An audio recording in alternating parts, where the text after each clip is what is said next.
नमस्कार दोस्तों, मैं लॉजी प्रसाद अपने इस यूट्यूब चैनल पर आप सभी को स्वागत करता हूं। जैसे कि हम लोग जानते हैं कि आजकल के जो करंट है किसी भी एग्ज़ाम के लिए बहुत अहम भूमिका निभा रहा है। तो मैं आज करंट अफेयर्स के कुछ महत्वपूर्ण तथ्य लेकर आप लोगों के बीच आया हूं। जैसे कि बिहार में हो रहे सुविधा संपन्न स्कूल। बिहार में बहुत सारे स्कूल है जहाँ पर प्रयोगशाला का सुविधा नहीं है, तो विद्यालय में विशिष्ट प्रयोगशालाओं की स्थापना पर विचार कर रही है। इसके लिए पटना के भारतीय प्रौद्योगिकी संस्थान आईआईटी ने एक प्रस्ताव शिक्षा विभाग को दिया है। यह प्रस्ताव अभी राजधानी के चुनिंदा उच्च माध्यमिक विद्यालय के लिए है। बाद के दिनों में राज्य के अन्य विद्यालयों में चरणबद्ध तरीके से इसकी स्थापना होगी। इसका मतलब ये हुआ कि विद्यालय जो भी है उसमें प्रयोगशालाओं की स्थापना की जाएगी। अब छात्र जो है अपना प्रयोग कर सकेंगे।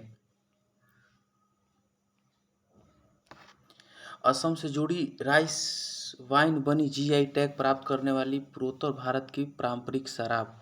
यानी कि असम की एक जनजाति है, डिमासा जनजाति। इनके द्वारा घरों में जो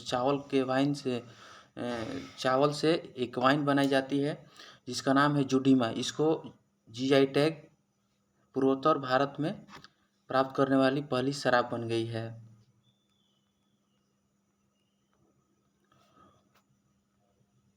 उद्धव ठाकरे के छोटे बेटे तेजस ने खोजी अंधी मछली। यानी कि जो महाराष्ट्र के मुख्यमंत्री उद्धव ठाकरे के छोटे बेटे तेजस ठाकरे ने अपने कुछ साथियों के साथ मिलकर एक अंधी मछली ढूंढ निकाली है। इसका नामकरण बम्बई के नाम पर मुंबा ब्लाइंड ईल रखा है। क्या रखा है? मुंबा ब्लाइंड ईल रखा है। देश के हर जिले में खुलेगी मेडिकल कॉलेज। प्रधानमंत्री नरेंद्र मोदी ने कहा है कि कोरोना महामारी ने दुनिया को स्वास्थ्य के क्षेत्र में बहुत कुछ सिखाया है और हर देश इस संकट से अपने अपने तरीके से निपटने में लगा है। भारत ने इस दौरान अपनी ताकत बढ़ाने व आत्मनिर्भर बनाने का संकल्प लिया है। राजस्थान के 4 मेडिकल कॉलेज के शिलान्यास और केंद्रीय पेट्रो रसायन इंजीनियरिंग और प्रौद्योगिकी संस्थान का गुरुवार का वर्चुअल उद्घाटन करने के बाद मोदी ने कहा, देश के हर जिले में मेडिकल कॉलेज और स्नातक चिकित्सक शिक्षा संस्थान शुरू करने की नीति पर काम किया जा रहा है। यानी कि अब देश के हर जिला में एक मेडिकल कॉलेज होगा। प्रधानमंत्री नरेंद्र मोदी ने आयुष्मान भारत डिजिटल मिशन के तहत इसकी आधारशिला रखी है। रूपविंदर और लाकड़ा ने अंतर्राष्ट्रीय हॉकी को कहा अलविदा। ओलंपिक कांस्य पदक विजेता भारतीय हॉकी टीम के अहम सदस्य रहे स्टार डैग फिलिपकर रूपिंदर पाल सिंह और डिफेंडर वीरेंद्र लाकड़ा ने युवाओं के लिए रास्ता बनाने की कवायद में गुरुवार को अंतर्राष्ट्रीय हॉकी से तुरंत प्रभाव से संन्यास लेने की घोषणा की है। यानी भारतीय हॉकी खिलाड़ी जो फिलिपकर रूपिंदर पाल है और डिफेंडर से खेलते थे वीरेंद्र लाकड़ा, ये दोनों हॉकी खिलाड़ी हैं। इन्होंने अंतर्राष्ट्रीय हॉकी से संन्यास लेने की घोषणा की है। सूबे के 27 लाख से अधिक किसानों को मिलेगी नई योजना की सौगात। भारत में सूबे के 27 लाख से अधिक किसानों को आत्मनिर्भर कृषक समन्वय विकास योजना के सौगात देकर प्रदेश सरकार उनकी आय में इजाफा करेगी। इसके लिए उक्त योजनाओं पर सरकार 1722.85 करोड़ रुपए खर्च करेगी। किसान उत्पादक संगठन एफपीओ के जरिए खेती करने वाले किसानों को आय बढ़ाने के लिए खेत में बाजार तक हर स्तर पर सुविधा और संसाधन उपलब्ध कराने पर यह धनराशि अगले 5 वर्षों में खर्च होगी। एनटीपीसी रिन्यूएबल एनर्जी ने बैंक ऑफ इंडिया के साथ 50,000 करोड़ रुपए के हरित कर्ज के लिए समझौता किया है। सार्वजनिक क्षेत्र की बिजली उत्पादक कंपनी एनटीपीसी ने बृहस्पतिवार को कहा कि उसकी इकाई एनटीपीसी रिन्यूएबल एनर्जी ने बैंक ऑफ इंडिया के साथ 50 करोड़ रुपए के हरित सर्वाधिक कर्ज के लिए समझौता किया है। यह कर्ज समझौता राजस्थान गुजरात में उसकी 2 और परियोजनाओं के लिए है।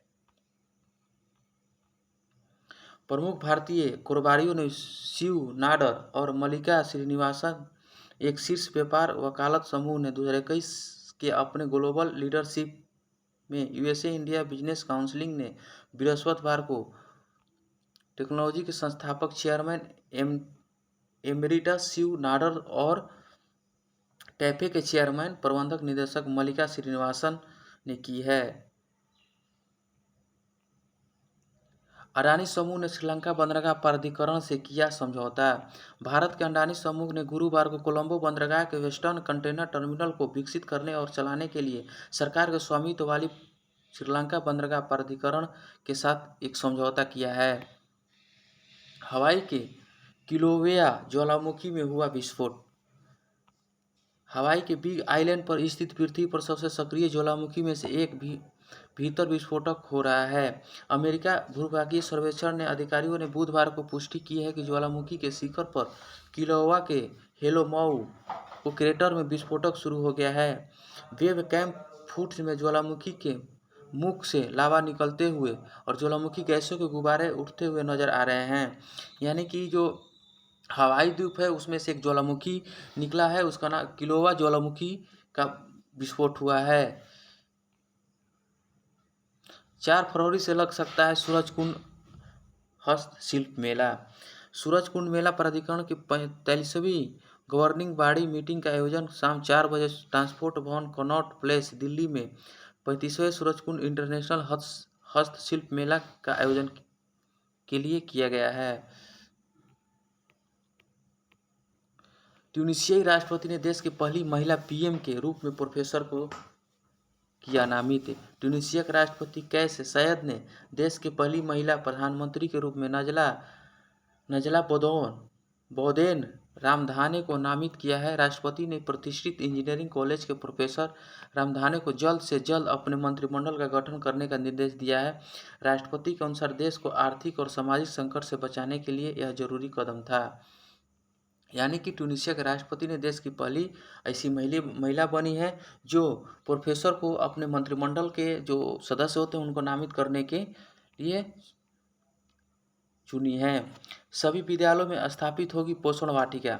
सरकार और स्कूलों में विद्यार्थियों को पौष्टिक भोजन प्रदान करने के लिए इस क्रम में स्थानीय खाद्य पदार्थ अपनाने पर जोर दिया है और इस उद्देश्य से देश के करीब 7 लाख सरकारी स्कूलों में 1 या 2 साल में पोषण वाटिका स्थापित करने के लिए तैयारी हो रही है। सूत्रों ने यह जानकारी दी है कि केंद्रीय शिक्षा मंत्री धर्मेंद्र प्रधान ने बताया कि सरकार के बच्चों को प्रकृति और बागवानी की प्रत्यक्ष अनुभव देने के लिए स्कूल में पोषण उद्यानों के विकास को बढ़ावा देना है। आईआईटी के शोधकर्ता ने स्वच्छ हाइड्रोजन उत्पादन की नई तकनीकी विकसित की है। यानी भारतीय प्रौद्योगिकी संस्थान जो आईआईटी दिल्ली है और आईआईटी मंडी और योगी वेमना विश्वविद्यालय की टीम ने अकार्बनिक उत्प्रेरक में पत्ती की संरचना का विकास कर सौर ऊर्जा से कम लागत पर स्वच्छ हाइड्रोजन और अमोनिया उत्पादन की क्षमता को विकसित की है।